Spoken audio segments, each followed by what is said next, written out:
Hi friends. Last video में हम लोगों ने पढ़ा था द्रव्य की अवस्थाओं के बारे में पढ़ा था कि द्रव्य कितने टाइप्स के होते हैं। ठोस, द्रव, gas, plasma and boss Einstein condensation. तो 5 टाइप्स हम लोग पढ़े थे टाइप्स ऑफ मैटर में, और उसके बारे में हम लोगों ने डिटेल से देखा था। अभी लास्ट वीडियो अगर जो नहीं देखा है तो डिस्क्रिप्शन बॉक्स में उसका लिंक दिया हुआ है, तो वहाँ से जाके आप लोग देख सकते हैं। और आज हम लोग पढ़ेंगे जो द्रव्य की अवस्थाएं हैं, सॉलिड, लिक्विड एंड गैस, ठोस, द्रव, गैस जो है, इन तीनों का आपस में चेंजिंग कैसे होता है, एक दूसरे में कैसे कन्वर्ट होते हैं, कैसे इंटरचेंज होते हैं।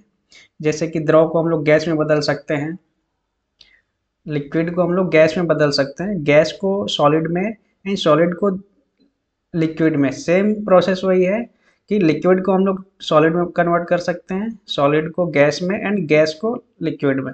ठीक है। तो ये तीनों जो हैं ठोस, द्रव, गैस, ये आपस में चेंज होते रहते हैं। तो कौन से प्रोसेस हैं जिसके थ्रू ये चेंज होते हैं, तो चलिए देखते हैं उसके बारे में।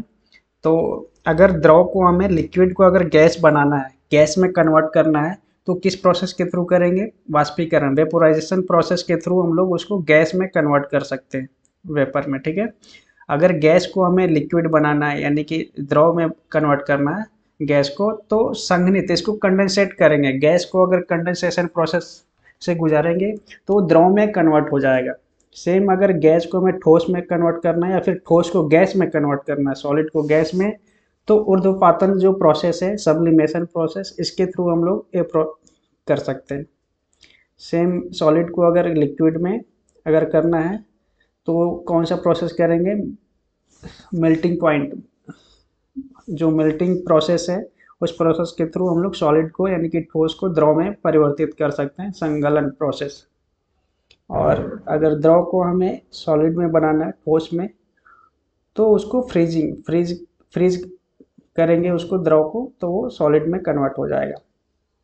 तो ये प्रोसेस है, इसके बारे में हम लोग डिटेल से देखते हैं। तो चलिए आगे बढ़ते हैं हम लोग। यहाँ पे देखिए सेम फिगर को मैंने यहाँ पे दिया हुआ है कि अगर जो इंग्लिश वाले स्टूडेंट हैं उनको ज़्यादा प्रॉब्लम ना हो।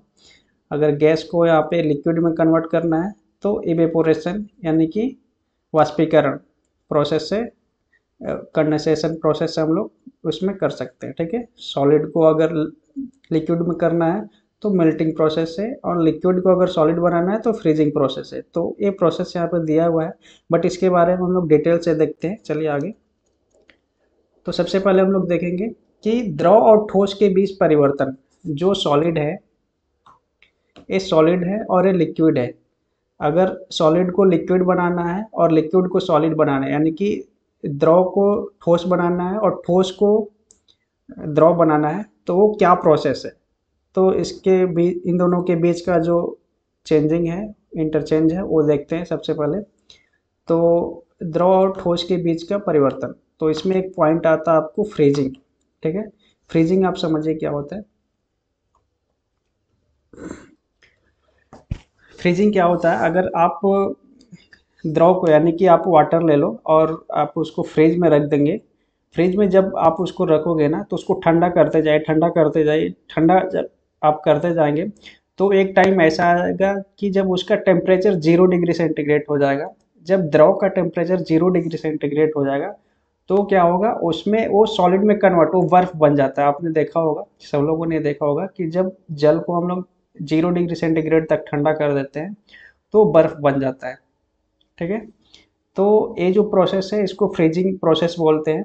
कि यानी कि द्रव के ठोस में बदलने की प्रक्रिया को हिमांक बोलते हैं। इसको फ्रीजिंग को हम लोग हिमांक बोलते हैं, हिमांक, हिंदी में हिमांक बोलते हैं। ठीक है। तो द्रव के ठोस में बदलने की जो प्रक्रिया है, यानी कि जल को अगर हम लोग बर्फ बनाते हैं, तो ये जो प्रोसेस है इसको हम लोग फ्रीजिंग प्रोसेस बोलते हैं या फिर हिमांक बोलते हैं। और जिस तापमान पर, जिस टेम्परेचर पे ये प्रोसेस कंप्लीट होता है, यानी कि जिस तापमान पे ये हिमांक, सॉरी, जिस तापमान पे द्रव ठोस में परिवर्तित होता है, उस तापमान को हम लोग हिमांक बिंदु या फिर फ्रीजिंग पॉइंट बोलते हैं। ठीक है। जिस टेम्परेचर पे जल बर्फ में कन्वर्ट हो जाता है, उस टेम्परेचर को हम लोग फ्रीजिंग पॉइंट बोलते हैं। ठीक है।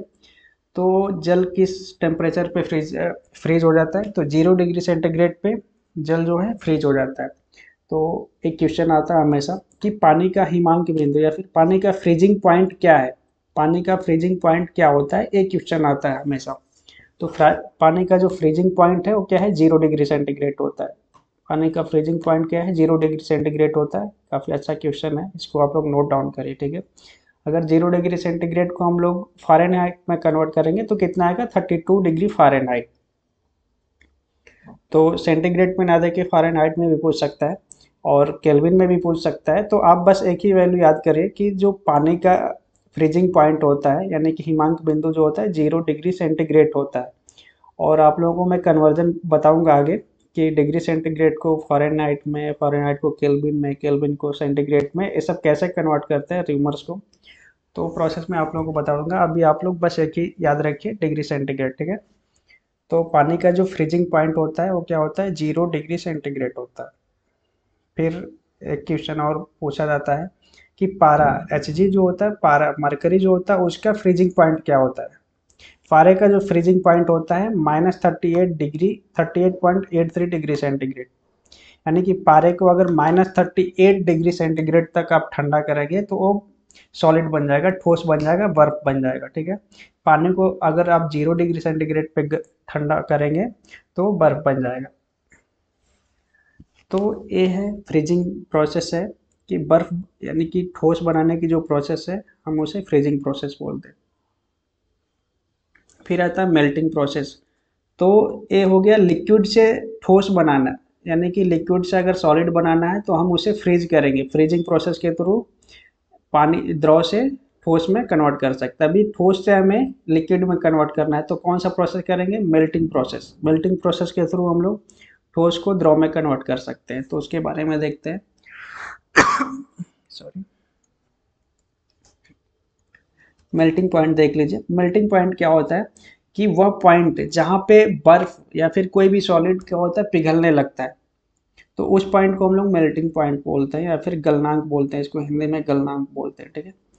तो ठोस जो होता है, ठोस के द्रव में बदलने की प्रक्रिया को गलन कहते हैं। इस मेल्टिंग को हम लोग गलन बोलते हैं एंड मेल्टिंग पॉइंट को गलनांक बोलते हैं। तो ठोस के द्रव में बदलने की जो प्रोसेस है उसको हम लोग गलन बोलते हैं। यानी कि अगर बर्फ को पानी में कन्वर्ट करेंगे तो ये जो प्रोसेस है इसको हम लोग गलन प्रोसेस बोल देंगे या फिर मेल्टिंग प्रोसेस।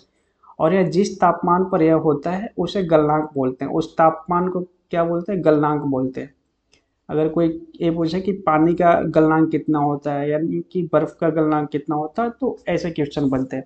तो यहाँ से क्वेश्चन क्या आता है, बर्फ का गलनांक कितना होता है, 0 डिग्री सेंटीग्रेड होता है। यानी कि बर्फ को अगर 0 डिग्री सेंटीग्रेड पे उसका टेम्परेचर कर देंगे तो धीरे धीरे पानी में कन्वर्ट होने लगता है। तो अभी आपने ऊपर देखा होगा कि अगर पानी को हम लोग 0 डिग्री सेंटीग्रेड पे कर रहे हैं तो बर्फ बन रहा है, और बर्फ को 0 डिग्री सेंटीग्रेड पे कर रहे हैं तो पानी बन रहा है। तो इसका रीज़न ये है कि लेटेंट हीट एक होता है, उसको मैं आप लोगों को बताऊंगा। तो ये दोनों का जो लेटेंट हीट होता है ना, उस रीजन से यहाँ पे लेटेंट हीट क्या होता है, दोनों का अलग अलग रहता है, पानी का और बर्फ का। तो इस रीजन से यहाँ पे ये 0 डिग्री सेंटीग्रेड ही रहेगा और वो दोनों आपस में चेंज हो जाएंगे। तो एक क्वेश्चन ये भी आता है कि 0 डिग्री सेंटीग्रेड पे बर्फ और पानी दोनों होता है, ठीक है। तो बर्फ का गलनांक कितना होता है, 0 डिग्री सेंटीग्रेड होता है। मेल्टिंग पॉइंट आप लोगों को समझ में आ गया होगा कि वह पॉइंट जहाँ पे कोई ठोस गलना शुरू कर देता है, वो मेल्ट होना शुरू कर देता है, उसे हम लोग मेल्टिंग पॉइंट बोलते हैं। तो इसको भी आप लोग नोट करिएगा। फिर है अभी द्रव और गैसों के बीच का परिवर्तन। अभी हम लोगों ने ठोस और गैस के बीच, ठोस और द्रव के बीच का परिवर्तन देखा। अभी हम लोग द्रव और गैस के बीच में परिवर्तन कैसे करेंगे उसके बारे में देखेंगे, ठीक है। तो वेपोराइजेशन, द्रव को जब उसमें ऊर्जा दी जाती है तो वह अत्यधिक गर्म होने लगता है, जिससे वे उबलते हुए भाप के रूप में धीरे धीरे उड़ने लगता है, जिससे वाष्पीकरण कहते हैं। वेपोराइजेशन, अगर हमें द्रव को भाप में बदलना है यानी कि गैस में बदलना है तो क्या प्रोसेस करेंगे, वेपोराइज करेंगे उसको, वाष्पीकरण प्रोसेस कराएंगे, ठीक है। यानी कि द्रव को इतना गर्म करिए, पानी को इतना गर्म करिए कि वो धीरे धीरे उबलने लगे। जब ये उबलने लगेगा तो भाप बन के धीरे धीरे वो उड़ने लगता है, तो उसी भाप को ही हम लोग गैस बोलते हैं। वो भाप ही क्या है, गैस है। यानी कि द्रव को आप जब गर्म करते जाएंगे, टेम्परेचर देते जाएंगे पानी को, तो आप देखेंगे कि वो उबलने लगता है और वहाँ से भाप निकलता है। तो क्या है, द्रव का हम लोग भाप में कन्वर्ट कर रहे हैं। तो इस प्रोसेस को क्या बोलते हैं, वाष्पीकरण प्रोसेस बोलते हैं, वेपोराइजेशन प्रोसेस बोलते हैं। और जिस तापमान पे ये प्रोसेस होता है, वेपोराइजेशन प्रोसेस जिस टेम्परेचर पे होता है, उसे हम लोग क्वथनांक बोलते हैं, बॉइलिंग पॉइंट बोलते हैं, बॉइलिंग पॉइंट। ठीक है। तो बॉइलिंग पॉइंट, पानी का बॉइलिंग पॉइंट कितना होता है, 100 डिग्री सेंटीग्रेड होता है।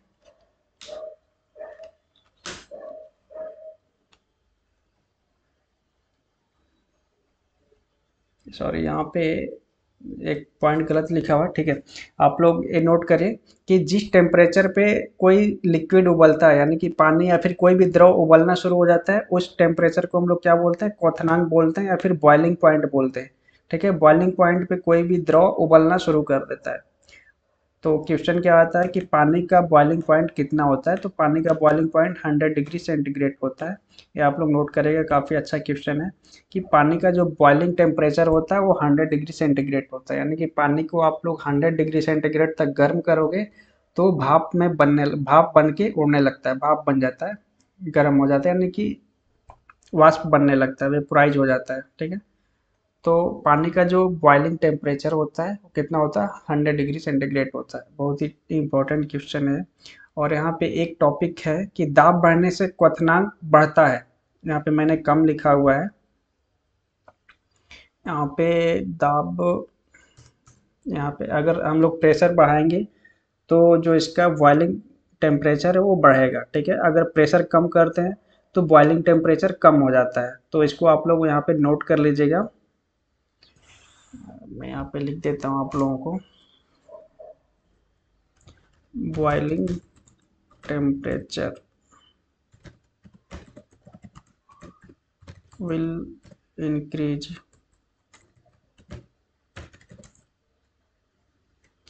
with temp if we increase temperature, sorry pressure. तो प्रेशर बढ़ाने से टेम्परेचर, बॉइलिंग टेम्परेचर बढ़ता है, और प्रेशर कम करने से बॉइलिंग टेम्परेचर क्या होता है, कम होता है, एंड वाइस वर्सा। ये भी लिख लीजिए, एंड वाइस। ठीक है, अगर दाब हम लोग बढ़ाएंगे तो बॉइलिंग टेम्परेचर जो होगा, यानी कि क्वथनांक जो होगा बढ़ेगा, दाब घटाएंगे तो बॉइलिंग टेम्परेचर कम होगा। तो इसके लिए एक क्वेश्चन पूछा जाता है हमेशा कि जब भी हम लोग पहाड़ी एरिया में जाते हैं, यानी कि पहाड़ों पे जब चढ़ते हैं, पहाड़ पे आप चले जाओगे तो उधर क्या होता है, खाना जो होता है यानी कि पानी या फिर जो भी चीज़ है वो जल्दी पक जाता है। क्यों? पहाड़ों पे क्या होता है कि जो प्रेशर होता है, दाब रहता है, वो कम हो जाता है। ऊंचाई पे जाने पे दाब हमेशा कम होता है। तो दाब कम होने से क्या होता है, बॉइलिंग टेम्परेचर यानी कि जो क्वथनांक है वो कम हो जाता है। तो सपोज करिए कि अगर पानी 100 डिग्री पे नीचे में, पृथ्वी लेवल पे अगर पानी 100 डिग्री पे बॉयल होता है, तो वही अगर आप पहाड़ पे चले जाएंगे तो 100 डिग्री से कम पे गर्म हो, बॉयल होना शुरू हो जाएगा। क्यों? वहाँ पे क्या है कि प्रेशर कम हो जाएगा, जिस जिस वजह से इसका जो बॉइलिंग टेम्परेचर वो भी कम हो जाएगा। तो जल्दी से ही, यानी कि 100 डिग्री के पहले ही पानी बॉयल हो जाएगा। इस वजह से वहाँ पे क्या होगा, टाइम बच जाएगा अपना। ठीक है, तो यही रीज़न है कि पहाड़ों पे जो खाना होता है वो जल्दी पकता है। तो एक क्वेश्चन भी हमेशा पूछा जाता है, आप लोग नोट कर लीजिएगा। और नेक्स्ट देखते हैं, नेक्स्ट कंडेंसेशन, संघनन प्रोसेस क्या है इसके बारे में हम लोग देखते हैं।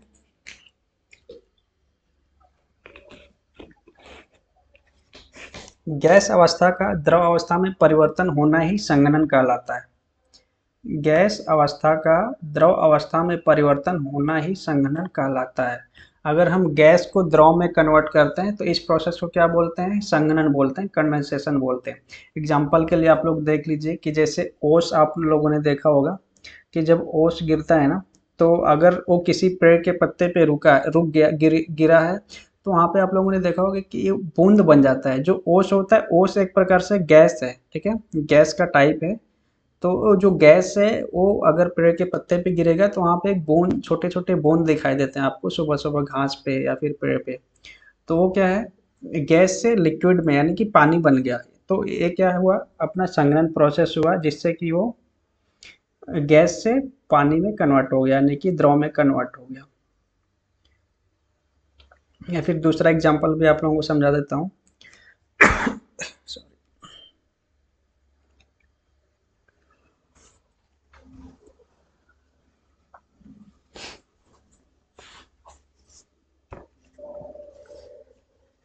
ठीक है, आगे क्या देखते हैं हम लोग। दूसरा एग्जांपल इसका, आप लोगों ने बाथरूम में देखा होगा कि आप लोग जब शॉवर से अगर आप नहाते हैं ना, शॉवर से अगर गर्म पानी है उसमें, गर्म पानी के साथ, शॉवर के साथ आप लोग अगर गर्म पानी यूज कर रहे हैं तो कुछ छींटे जो होते हैं, अगर बाथरूम में शीशा लगा है ना तो कुछ पानी के छींटे यानी कि बूंद जो होते हैं शीशे पे जाके लगती है।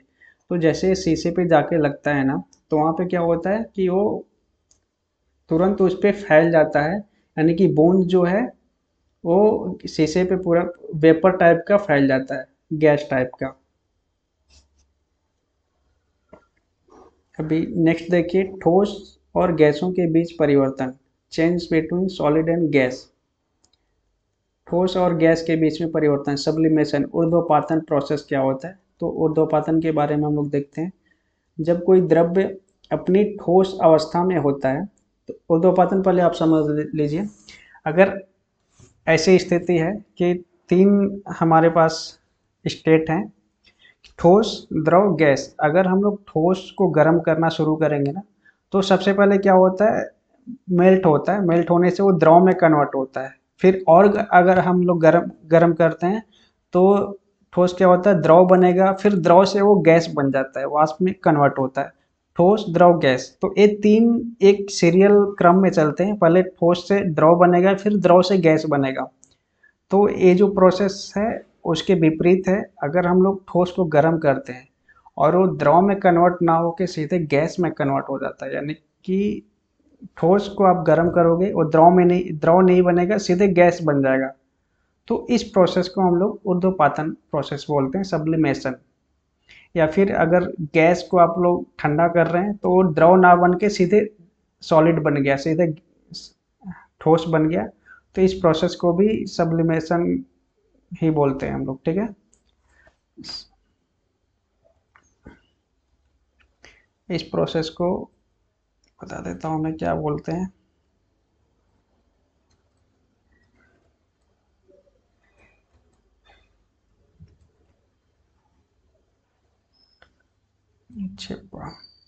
Deposition, sorry. तो अगर गैस को हम लोग ठंडा कर रहे हैं तो द्रव में परिवर्तित ना होके सीधे अगर सॉलिड बन गया तो उसको हम लोग निक्षेपण, हिंदी में निक्षेपण बोलते हैं उसको, और इंग्लिश में डिपोजिशन बोलते हैं। तो ऊर्ध्वपातन मेन टॉपिक है, इसको आप लोग समझ लीजिए। जब कोई द्रव अपनी ठोस अवस्था में होता है तथा ठोस से वह द्रव अवस्था में रूपांतरित हुए बिना सीधे गैस अवस्था में परिवर्तित हो जाता है, और फिर गैस से वह द्रव न बनकर सीधे ठोस बन जाता है, तो इस प्रक्रिया को हम लोग ऊर्ध्वपातन कहते हैं। यदि कोई ठोस सीधे गैस बन जाए या फिर गैस सीधे ठोस बन जाए, यानी कि बीच में जो लिक्विड है वो एक जो मीडियम था वो हट गया, एक प्रोसेस कम हो गया, तो इस प्रोसेस को हम लोग ऊर्ध्वपातन बोलते हैं। जैसा कि एग्जाम्पल के लिए एग्जाम्पल इसका पूछा जाता है कि ऊर्ध्वपातन के जो एग्जाम्पल है वो कौन कौन से। तो आयोडीन क्या होता है, सॉलिड, आयोडीन ठोस होता है, अगर आप इसको गर्म करेंगे तो सीधे गैस बन जाता है। ड्राई आइस यानी कि सॉलिड कार्बन डाइऑक्साइड, ये भी सॉलिड होता है, इसको आप गर्म करेंगे तो ये भी सीधे गैस बन जाता है। एंड हाई क्वालिटी का, अच्छे क्वालिटी का जो कोयला होता है ना, कोयले को आप अगर हम लोग जलाएंगे, गर्म करेंगे तो सीधे गैस बन जाता है, यानी कि वो पाउडर नहीं बनता, कोक नहीं बनता उसका, ठीक है। अगर अच्छी क्वालिटी का कोयला है तो सीधे गैस बन जाता है। और भी एग्जाम्पल आते हैं इसके कि मोमबत्ती भी आपने देखा होगा, मोमबत्ती, मोमबत्ती अभी दिवाली में आप लोगों ने यूज भी किया होगा कल परसों। तो जब आप मोमबत्ती जलाओगे, मोमबत्ती जलाने के बाद क्या होता है, वो सीधे गैस बन के उड़ जाता है, लिक्विड नहीं बनता है उसका, द्रव नहीं बनता है, वो सीधे गैस बन के उड़ जाता है मोमबत्ती। सेम ऐसा ही कपूर है, कपूर भी क्या होता है, जब उसको हम लोग जलाते हैं तो सीधे गैस बन के उड़ जाता है, वो उसका भी कोई द्रव नहीं बनता, लिक्विड नहीं बनता है। तो कपूर हो गया, मोमबत्ती हो गया, अच्छे क्वालिटी का कोयला, iodine, carbon dioxide, solid carbon dioxide, या फिर इसको ड्राई आइस भी बोलते हैं। तो ये इसके एग्जाम्पल हैं ऊर्ध्वपातन के, सब्लिमेशन के। तो एक क्वेश्चन और भी यहाँ से मतलब आप लोगों को नहीं पूछा जाएगा, बट थोड़ा सा हाई लेवल के जो एग्जाम्स होते हैं ना उसमें पूछा जाता है कि सॉलिड कार्बन डाइऑक्साइड को क्या बोलते हैं। तो सॉलिड कार्बन डाइऑक्साइड को हम लोग ड्राई आइस बोलते हैं। आइस क्या होता है? बर्फ होता है। तो ड्राई आइस हम लोग बोलते हैं सॉलिड कार्बन डाइऑक्साइड को। ठीक है, तो आप लोग ये सब नोट करिए, और जो भी डाउट है आप कमेंट सेक्शन में कमेंट करके पूछ सकते हैं। और नेक्स्ट टॉपिक हम लोग इसके आगे का जो टॉपिक्स है उसको हम लोग लेके आएंगे एटॉम्स। अभी नेक्स्ट हम लोग पढ़ेंगे परमाणु के बारे में। तो अभी जो आगे जो चैप्टर आएंगे ना, धीरे धीरे आप लोगों को इसमें इंटरेस्ट आएगा। ये जो स्टार्टिंग के एक चैप्टर है ना, एक दो चैप्टर, ये बहुत ही लेंदी है। आगे जैसे ही एटॉमिक स्ट्रक्चर वगैरह स्टार्ट होगा ना तो काफ़ी आप लोगों को इंटरेस्टिंग लगेगा। तो और ये सब भी आप लोग नोट कर लीजिए, क्योंकि क्वेश्चन यहाँ से आते हैं और ये सब काम आएगा हर जगह। आगे का जो भी जहाँ भी हीटिंग प्रोसेस होगा तो ये सब पॉइंट्स पूछे जाते हैं वहाँ पे, बॉइलिंग पॉइंट। तो इसके लिए मैं इसको कवर कर रहा हूँ आप लोगों को। तो आप लोग अच्छे से इसको नोट करिए और इसको रीड करिए, क्योंकि ये जो भी टेम्परेचर है यहाँ से क्वेश्चन बनते हैं। तो मिलते हैं नेक्स्ट वीडियो में। Thanks for watching.